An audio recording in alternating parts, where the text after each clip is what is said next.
পাকিস্তানি শাসক গোষ্ঠীর বিরুদ্ধে লড়াই করেছেন। বাংলাদেশেও তারা একটা স্বাধীন রাষ্ট্র পত্তন করেছিলেন সাম্য, মানবিক মর্যাদা, সামাজিক ন্যায় বিচারের আকাঙ্ক্ষায়।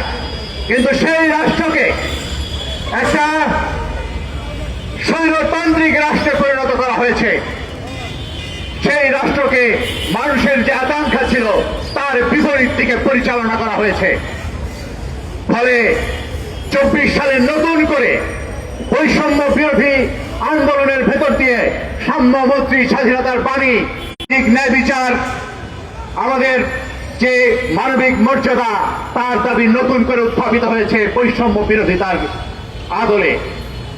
এই বৈষম্য বিরোধিতার আদলে সংস্কারের প্রশ্ন এসেছে, বাংলাদেশ রাষ্ট্রের সংস্থানের প্রশ্ন এসেছে, বিচারের প্রশ্ন এসেছে। ন্যায় বিচারের প্রশ্ন বাংলাদেশের জন্ম থেকে এই পর্যন্ত ন্যায় বিচারের প্রশ্নের কোনো ফয়সালা হয় নাই। এখানে কোনো ইনসাফ কায়েম হয় নাই।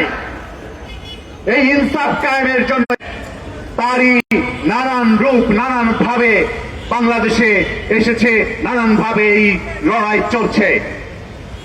বাংলাদেশে এই ইনসাফ কায়েমের লড়াই, ন্যায় বিচারের লড়াই বাংলাদেশে যতক্ষণ পর্যন্ত না কায়েম বাংলাদেশে তা কায়েম হবে ততক্ষণ পর্যন্ত চলবে। যে ন্যায় বিচার প্রতিষ্ঠা না হলে শান্তি কখনো দীর্ঘস্থায়ী হয় না। শান্তি দীর্ঘস্থায়ী করতে হলে, বাংলাদেশের মানুষকে আজকে সুখে শান্তিতে থাকতে হলে, অগ্রগতির দিকে যেতে হলে এখানে ন্যায় বিচার প্রতিষ্ঠা করতে হবে। ধনী আর গরিবের ভেতরকার ব্যবধান কমাতে হবে, ন্যায় বিচার প্রতিষ্ঠা করতে হবে, সমস্ত হত্যাকাণ্ডের বিচার করতে হবে। আজকে ওসমান হাদির মৃত্যু, তার ন্যায় বিচার প্রতিষ্ঠা করতে হবে।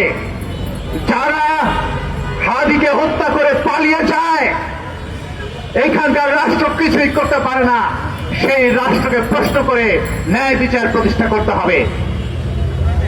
কারা এর সাথে যুক্ত ছিল, কারা কারা এর পেছনে ছিল, প্রত্যেকটি ঘটনা আজকে জনগণের সামনে তুলে ধরতে হবে। না হলে শুধুমাত্র এটা লোক দেখানো হবে, ন্যায় বিচার হবে না। এর শেকড় পর্যন্ত আজকে এই রাষ্ট্র ব্যবস্থাকে যেতে হবে। আমরা দেখেছি যে ওসমান হাদি তার যত ধরনের তৎপরতা, তার ভেতর দিয়ে যখন নির্বাচনী রাজনীতিতে তিনি প্রবেশ করেছিলেন, তখন একটা ইতিবাচক ধারায় তার রাজনীতি করার তিনি চেষ্টা করেছিলেন। ওসমান হাদি বলেছিলেন যে প্রথম আলোর সামনে দাঁড়ায় আপনাদের কি কাজ, প্রথম আলোর মতো আরেকটা প্রথম আলো বানান। কিন্তু দেখা গেল যে ওসমান হাদির মৃত্যুকে উঠিয়া করে কিছু সন্ত্রাসীরা ওই প্রথম আলো টেলিস্টার চালিয়ে। আমরা দেখলাম যে মানুষের মত প্রকাশের অধিকারের উপরে হামলা, এটা অনেক দিন থেকে টেনশন আবার তৈরি হলো। আমরা দেখলাম যে ভালুকায় একজন পোশাক শ্রমিক, যিনি পোশাক শ্রমিকদের আন্দোলন করছিলেন, তার নামে রটনা করে, ধর্ম অবমাননার রটনা করে তাকে মেরে পৈশাচিক কায়দায় লাশ চালিয়ে দেওয়া হলো। টিপু চন্দ্র দাস, আমরা দেখলাম যে একজন বিএনপি নেতা তার শিশু সন্তানকে পুড়িয়ে মারা হলো। আমরা আজকে কিছুক্ষণ আগে সংবাদ পেলাম যে খুলনা এনসিপি নেতা, তাকে গুলি করা হয়েছে, তাদের শ্রমিক নেতার উপরে গুলি করা হয়েছে। আমরা বলছি যে বাংলাদেশে এই ধরনের সন্ত্রাস, সমস্ত ধরনের সন্ত্রাসী কার্যকলাপের বিরুদ্ধে আমাদের দাঁড়াতে হবে।